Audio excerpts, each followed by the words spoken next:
ಖುಷಿಯಾಗಿದೆ ಸರ್, ಖುಷಿಯಾಗಿದೆ. You guys don't know. Okay, done. Great. Thank you. Now, I just need. Thank you. Thank you. The best thing that you can do for all of you, best thing that all of you can do for me is to just listen to me for 15 minutes. That's it. And then I shall leave you guys to go home. And I'm doing this probably after 18 months, holding a mic physically and standing in front of a group of people. Because last year, I think the last time I did was in February 2020. All right.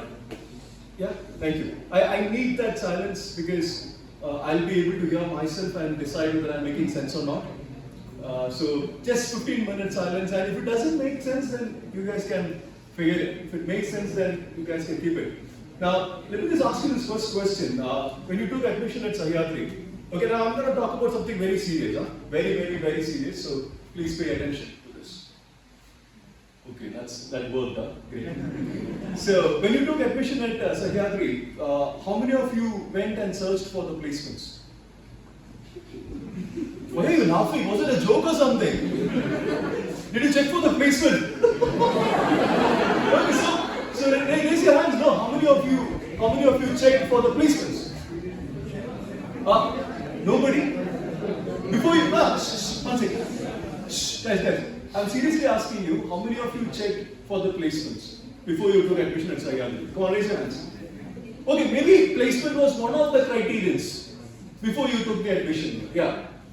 How many of you went and checked for the placements? Okay, great. Some of you. I would really like to know for others what was the criterion. What was that, sir? What was that? Okay, I didn't hear. One person. Shall I cover the students? What was your criterion? Your place is very close. Then you raised some placements. Okay, what was your criteria? Placements.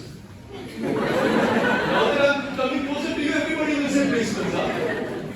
Okay, how many of you thought your house is very close by? You can go and Great. How many of you took MBA because your father asked you to do so? Great. So your father is a businessman, exporter, BMW, Audi. Okay. How many of you took MBA because your brother and sister is MBA? Then you would have never come, right? I know that.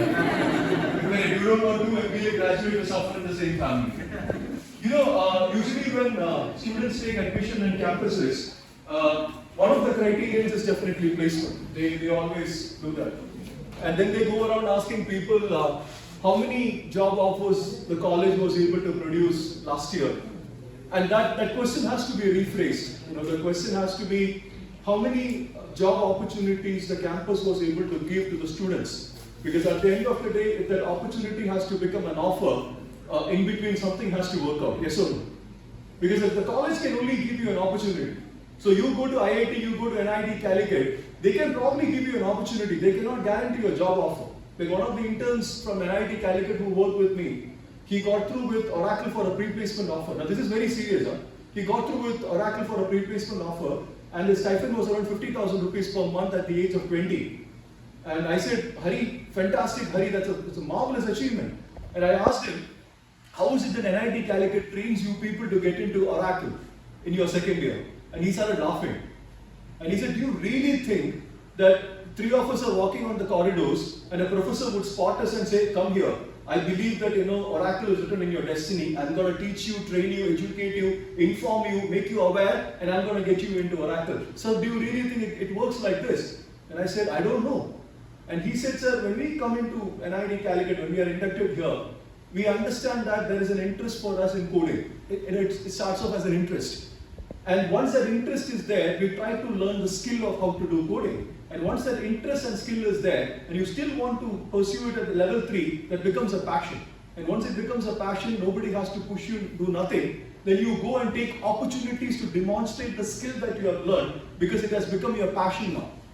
And consistently you start working on different opportunities like competitions and internship opportunities and placements. Finally, it becomes an opportunity which is a pre-placement offer for 50,000 rupees per month. This is how it works at NIT Calicut. And the same goes for IIT Madras, IIT Bombay. That even you look at IIT Kharagpur or IIT Delhi, you will find that there are dropouts even from there. There are people who do not get jobs even at IIT Delhi and IIT Bombay. So, you being part of a particular campus doesn't guarantee a job offer. But you being part of a great campus definitely guarantee an opportunity. Do you agree with me when I say that? Yes. So each and every person who is part of this training batch, who is part of the 2022 MBA batch, should understand that you being part of Sahyadri, paying a hefty fees, investing a lot of effort and money, time, energy, everything into this will guarantee an opportunity for you which starts in the month of November with KPMG. And from there, 6 months, you will have your opportunities. But then that doesn't guarantee even a single job offer for anybody who is sitting inside this auditorium right now. This is the first and the foremost reality that you need to accept. Are you getting my point, everyone? If there is a student who is probably in berries or pace, he or she might get equal opportunity because the world has become so small. With technology bringing all of us together, with connectivity getting better, opportunities are not being given to students according to the status of the campus anymore. Understand that. So if you think the merit of the campus will decide the success of a student, you are the biggest idiot in this world. Understand that. Because opportunities have become democratic for everyone. A farmer's son, a doctor's daughter, an auto rickshaw driver's son, everybody gets equal number of opportunities in this world. Now what really decides the success? Understand that. That is the key point. That is the key point, right? Just imagine this, everyone. Sachin Tendulkar was born. The nurse took Sachin Tendulkar in her arms, gave it to Tendulkar's father and said, 100 centuries are here, take it home. The greatest cricketer is there on my arms, see? He's there. No, it doesn't work like that. At the age of 7, Tendulkar showed interest to play cricket. His brother took him to the coach. The coach said he has the talent and the skill. The coach gave him the opportunity at the age of 9, handed her back to him. And from the age of 10 till 40, whatever that man achieved in the next 30 years was not because of his talent. He achieved because of his great attitude towards that talent.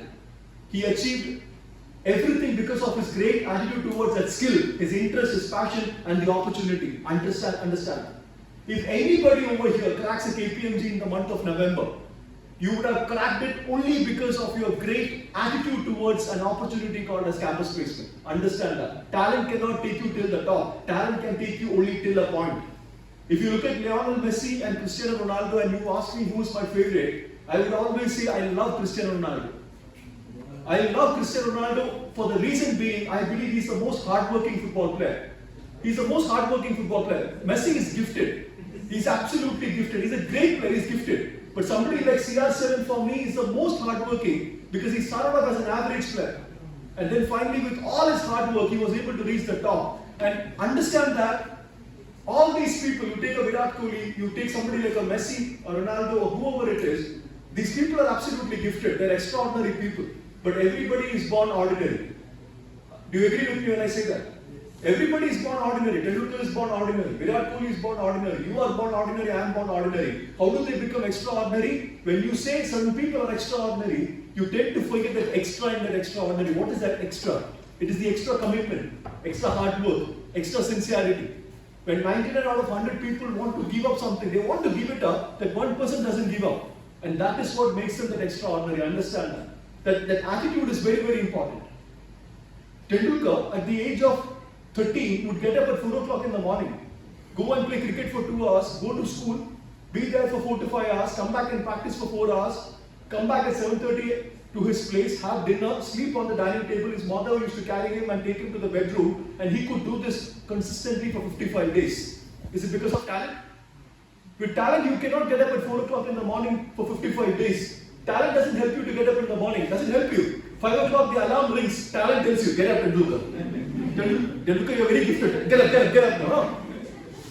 Talent doesn't make you up, right? It is the 13-year-old man's attitude every time that he wants to get up and he wants to go and do really well.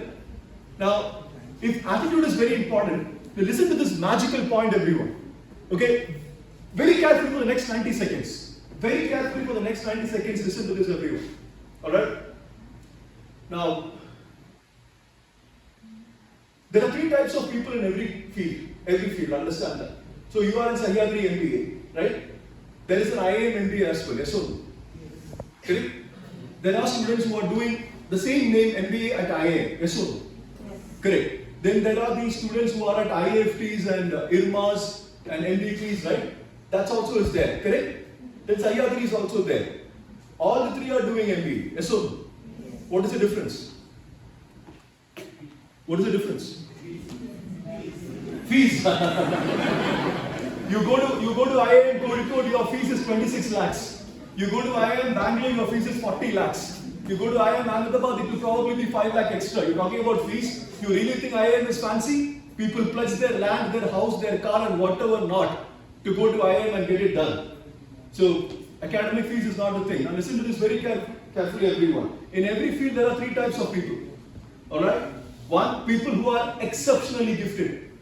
People who are exceptionally gifted, they are really, really talented. So somebody like, you take a Lionel Messi, somebody like a Bill Gates, somebody like a Mark Zuckerberg, absolutely exceptionally talented in that particular line of work. The second category are the people who are probably above the cumulative average talent in the field. So you take a cumulative average in a particular line of work, there are certain people who are just above the average. Did you get that point, everyone? Then there are the third category people. When you look at the entire cumulative figures, then there are people at the average as well. Did you get that point, everyone? Yeah, below average I'm not even considering because they do everything it is not going to work. You take singing, you take acting, you take cricket, you take soccer, you take MBA, you take engineering, you will always find these 3 categories. In engineering, you will find below average and poor also. That's a different scenario altogether. But at least with MBA, you will find people who are exceptionally gifted. They go where? Exceptionally IQ people go where? They go to IIMs. Because they have their 99.99 percentile, they have 95 in 10 standard, 12 standard, and engineering also they take a 95. You put everything together, and then the college says that you are an exceptionally gifted person, you please come to IIM. So exceptionally gifted people go to exceptional places. Agreed? Then the second category, people with an above average cumulative talent, they go to the tier 2 MBA colleges, correct? And then the average people come to colleges like Sahyadri. Accept it. Accept it. That's a reality, yes or no? Correct. Now you need success. Still you need success, right? I'm not an MBA guy. I haven't been to IIM. I haven't been to an IIM. I'm not even an MBA guy. But Deepak would know that 2 of the biggest companies in Kerala that we compete are run by IIM graduates. Correct, Deepak? We compete with companies. Deepak is part of a company. I'm part of a company where we compete with companies run by 2 IIM graduates. How do we do it? They're exceptionally talented and gifted people at the top of those companies. How do I compete with them? Now, this is where you need to understand that when you have exceptional talent, which means exceptional attitude, you become legends. Did you get my point, everyone? A Tendulkar, who's an exceptionally talented guy, has exceptional attitude, he will become absolute legend. You have an exceptional talent, but you have bad attitude. What happens? What happens? You fail. You fail. Correct? That is the reason why you still have people at IIT and IIM walking out of those colleges without a job. Because they are exceptionally talented to get there, but quite unfortunately what happened? They had wrong attitude. You still want to succeed. The above average cumulative people with exceptional attitude. So you take somebody like Cristiano Ronaldo, he was not exceptionally talented. He was an above average cumulative guy with an exceptional attitude, he became a legend. Agreed? He became a legend, correct? Those are very, very hardworking people. Very, very hardworking people. You take our category people, people who are at that average talented level, if you can have that exceptional attitude, because for you, mediocre attitude, average attitude, nothing is going to help you. You need to have that absolutely exceptional attitude because we are at an average level. Maybe your step 1 will be a KPMG or an EY for a package of 5 to 7 lakhs. But your jump 3 and jump 4 will be exactly at the same level like an IIM person if you can maintain that exceptional attitude of working consistently hard. Did you get my point, everyone? So you may not start off like them, but you will start. They might have jumped 3 steps ahead. You might be in step 1. But if you probably keep an exceptional attitude, trust me when I say this, your 3rd or your 4th jump, you will take the sort of leap which will leave them behind. Understand that? So every time I'm running a project, Every time I get a project with a client, you know what I do? If I want to really compete with those companies who are run by IIMs, I'm not really gifted. So what I do? I put my exceptional attitude into that project. Are you getting my point, everyone? So I'm more hardworking. I'm more sincere. I'm more smarter. I'll go and learn whatever is needed. I'll present myself in the best possible manner because everything is in my control. Should I be really gifted? It is not in my control. Because you want to sing, somebody from the top has to decide. You want to paint, somebody from the top has to decide. You want to do really good in mathematical intelligence, somebody from the top has to decide. You want to work hard, who decides? You decide. You want to be sincere, true to what you do, who decides? You decide that. So everything that has got to do with exceptional attitude, you are responsible for it. So a student walks out of Sahyadri in 2022 with a great offer. Trust me, I don't take credit, Sahyadri doesn't take credit. The credit must go to that student's great attitude. Always remember this, your attitude towards an opportunity will determine the quality of its result. Always remember that. Your attitude towards that one opportunity will determine the quality of your result. Never ever, if you really plan to build a great career, an amazing job from this campus, never ever compromise on your attitude towards your talent, towards your opportunity. These two things are very, very important. Understand that. Whenever you feel like giving up, always ask this question to yourself, that do I want to be an ordinary person or do I want to be extraordinary?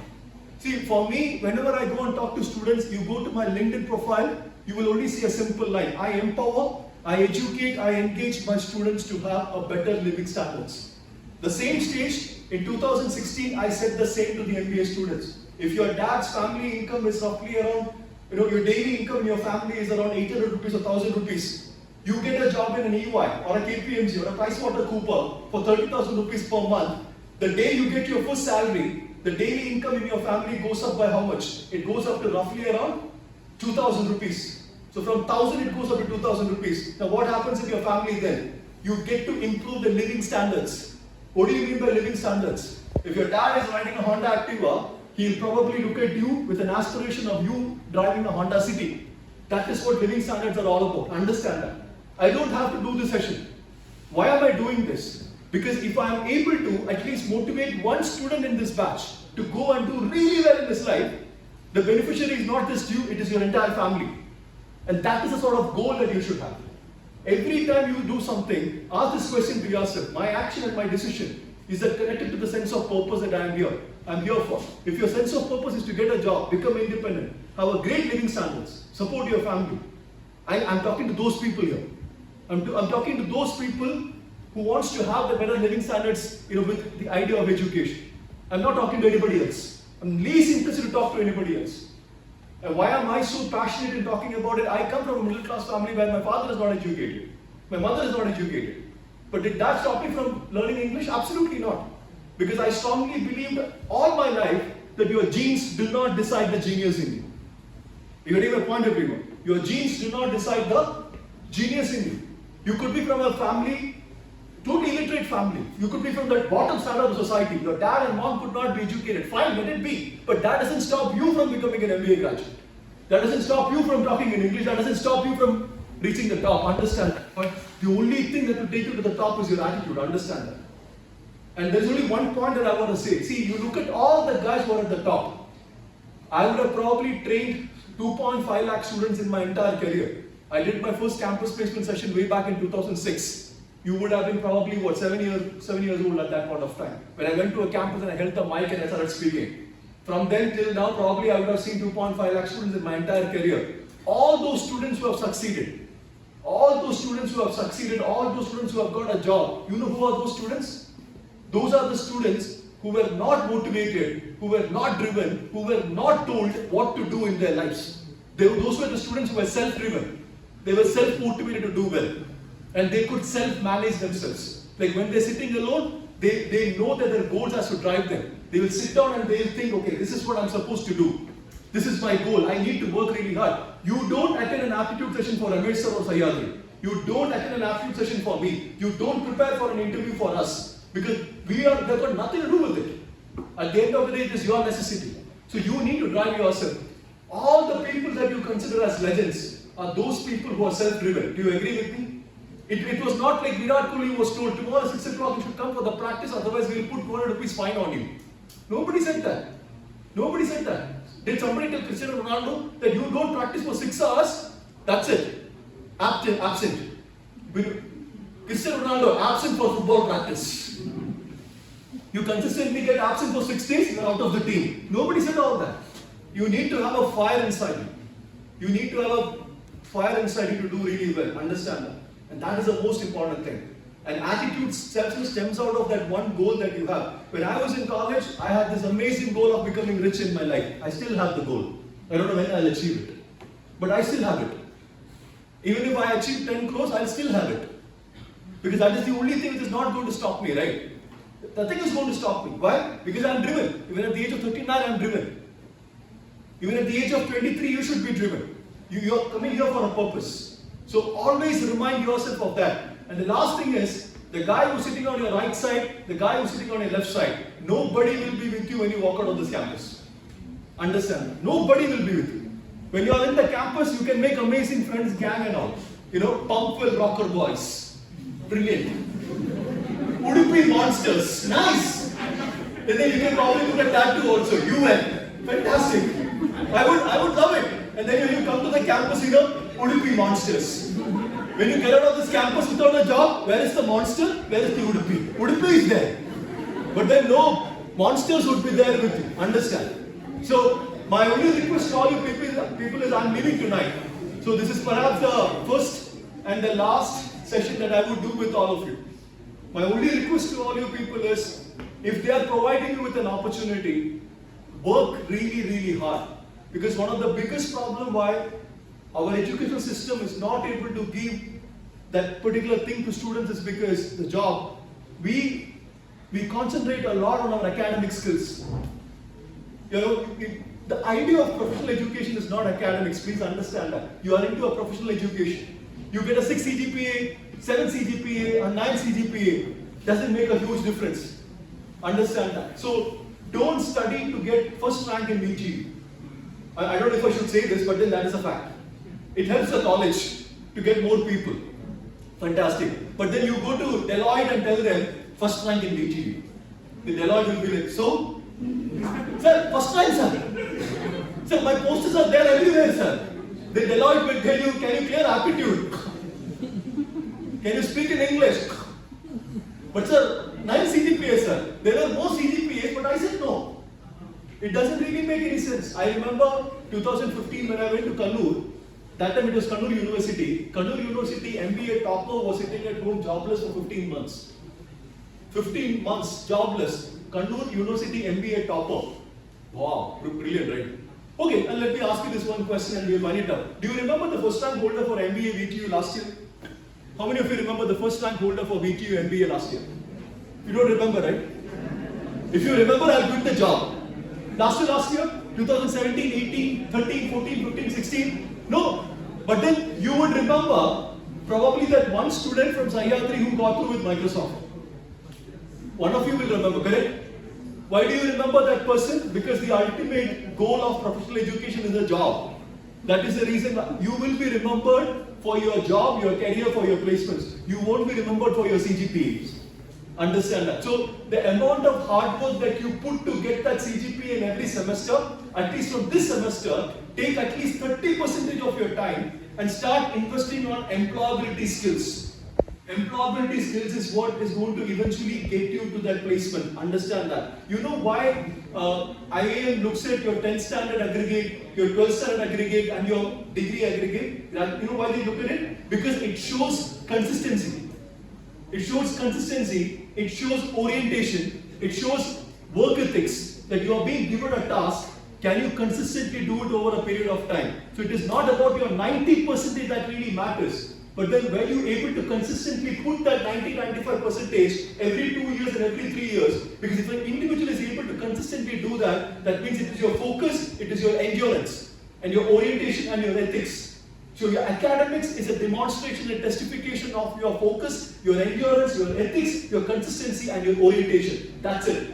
You keep these 5 things apart, it is only going to get you an opportunity, because they tell you that, okay, you need a minimum CGPA of 6 CGPA or 7 CGPA, will give you the opportunity. But beyond that, what will get you the job is employability skills. And what these people are doing right now is exactly one of the most key integral part of your employability skills. Now, all of you have a diagnostic test in your hand, correct? Correct. Now, I can do this test in the campus itself, in the classroom. Muni had done this with one batches, with the other two batches we could have done the same. No, I'm not going to do that. You take the paper with you at home, you do it. You take 1 hour time. Keep probably a calculator or something and you do it for 1 hour time. Nobody is going to come behind you. Are you doing it? Are you copying it from sir? Nobody is going to ask you all that, because self-management. Self-management. If you're serious about your goals, if you're serious about getting a job, go back home. 1 hour, sit with that paper, start working on the questions, and then you come back with the answers tomorrow. The trainers will tell you your marks. You record the marks with you. Day after tomorrow, Munisar will discuss the paper with you. We are not going to do the test in a closed 4-door. No, we are not going to do that. Inside the 4 walls, there will be a supervisor. No, we don't want to do that, because you are MBA people now. What is the whole point in telling you, don't do this, do that? No, it doesn't work like that. I would ideally want, the whole idea of my training session is I make you become self-driven and self-motivated. So please go back, take that paper, do the test and see how do you fare in the paper. Come back tomorrow, you will have your second test. You will have your second test. Probably we will do the second test inside the campus so that you get the feeling of taking up a test inside the campus. That we will do tomorrow. You are being given a book, right? No, I don't want to see this book in Mangalore Junction railway station tomorrow. I know that will happen. I've had my experiences, don't worry about it. The materials that we have given, it has come back to us as rockets. I've experienced everything in my life. Now, for people who wants to take that book seriously, that book is a beautifully constructed, tactically and strategically constructed book. I don't know how many of you have noticed it. That book has got roughly 250 questions. Alright? The book has got 250 questions. Now, out of those 250 questions, you will have 100 questions in reasoning and 150 questions in quant. After the training session, if you can probably sit down and work 2 times, 3 times, 4 times, 5 times on each question and solve it at some point of time. Even if you score, or even if you solve 120 questions from that paper, roughly I'm talking about 50%, trust me, you will clear your MBA return test. 100% guaranteed. Just like one of those Naptol advertisements. My waist was 38 before, you will clear it, I can tell you that, but you really need to work with that book. So do one thing, do 10 questions a day, that's it, or 5 questions a day. You do 5 questions a day, in probably 40 days, you will finish 200 questions. You will finish 200 questions. Take the email IDs of one of these trainers. You have a doubt with one of the questions, ask them. Sir, I have a doubt with this question. Can you please tell me how to solve this problem? So be in touch with these trainers. They will help you out with everything. But finish that book. Finish that 250 question book, and trust me, you will be able to clear the test. You don't have to go to anything else. No internet, no website, nothing. That book and these 2 test papers will be good enough for each and everybody over here. If you work hard, will be good enough to clear the test for you. Are you getting the point, everyone? Take your placements very seriously, guys. Because, see, one more point, and trust me, I'm going to finish it. Last year when Corona was declared, and then there was a lockdown, in the month of March, it was in the month of March 12th when they had declared a lockdown in Kerala. Every placement officer who was in my radar, they called up and they said, Ranjit, the placements are going to go down big time this time. Because students can't come to the campus, recruiters can't come to the campus, so there is going to be the worst recruitment in the last 5 years. And the previous worst was in 2017. I still remember because I've been in this industry full time for about 10-11 years now. The worst was in 2017. So I was also expecting the same, that 2021, it's going to be totally bad. And then what happened, in the last 10 years, I would say the best of the placement for engineering students, best of the placement for the engineering students happened this year. Best of the placement. If a student from any engineering college this year walks out without a job, the student has only the attitude of the student to be blamed, nothing else. You belong to top college, mid college, bottom college, wherever it is, every opportunity was at the threshold for every student in India. Every student in India, IBM was there, Accenture was there, TCS was there, Infosys was there, Wipro was there, you name the top companies, everybody gave opportunity to the engineering students this year. So contrary to what we believe, The best of the placement happened this year. But you know what is the paradox?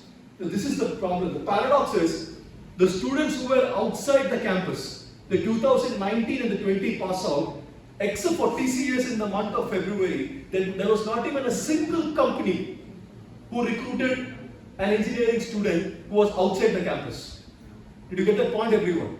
So in a year, when the best of the placement happened for students inside the campus, the worst of the worst of the worst happened for the students outside the campus. So does the result is influenced, do you think it is influenced by the market? No. It is influenced by the fact that where exactly you are when the recruitment is happening.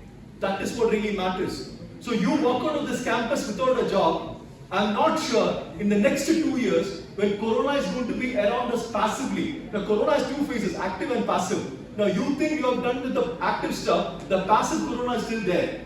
So in the next 2 years, if you think you can get out of this campus and find a job, I'm not saying it is impossible, but it will be difficult. But you stand with the best chance of getting a placement when you are in the campus. Because when you are in the campus, you are being protected by a placement officer. You are being protected by a campus. A whole ecosystem is there to protect you. You walk out of this campus, that ecosystem is not there to protect you. Understand that. You are totally on your own. You are bare open completely. If you have the confidence, if you want to take the risk, if your risk appetite is quite high, you want to go and give it a shot, please do whatever you want in the next 6 to 8 months. Nobody gives a damn about it. But then if you want to find an opportunity inside the campus, inside the ecosystem, work really hard. The more you sweat in peace, the less you bleed in war. Have you heard about it? Yes. The more you sweat in peace, the less you bleed in war. So when you are at peace here, sweat the maximum that you can so that you don't bleed outside this campus. Because once you go outside this campus, there is war. There's absolute war from every MBA student who's looking out for a job. There is war out there. You decide whether you want to sweat or you want to bleed. Thank you so much, everyone.